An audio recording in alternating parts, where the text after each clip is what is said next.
kamano biro bedo maluor kendo gibiro keto genogi kuom Ruoth Nyasaye. Namba 4 adek kende. Hivi ni kibiro tungone Nyasaye wer. Utaweza kutengeneza wimbo kwa Mwenyezi Mungu. Na tutaweza tukasema haleluya. Sababu Mungu amekuwa mshindi. Na kwamba amekupatia ushindi. Na kwamba kama hata watu wanakuongelesha, utaona vitu zikiwa tofauti. Watasema ya kwamba haya yameenda wapi? Ya kwamba Mungu ametenda. Tutaweza kuimba haleluya. Tukifanya amen. Ya kwamba Mungu ni mwema. Ya kwamba tutamsifu.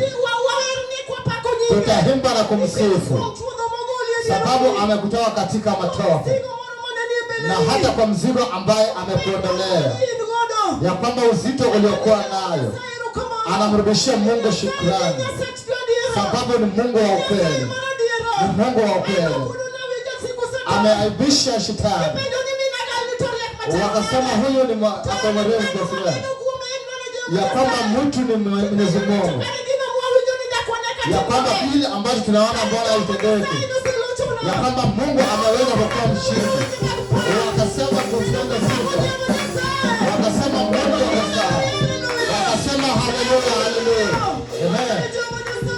Anamrudishia shukrani Mungu. Ya kwamba maadui watakimbia. Hakuna kitu kigumu mbele ya Mungu. Hakuna kitu kigumu mbele ya Mungu. Ukiwa na unyenyekevu kwa Mungu na ukiwa na moyo unyenyekevu, amen, utapata ukipiga magoti. Amen. Amen. Mungu ashindwe, atawashinde na hiyo. Haleluya. Asante sana.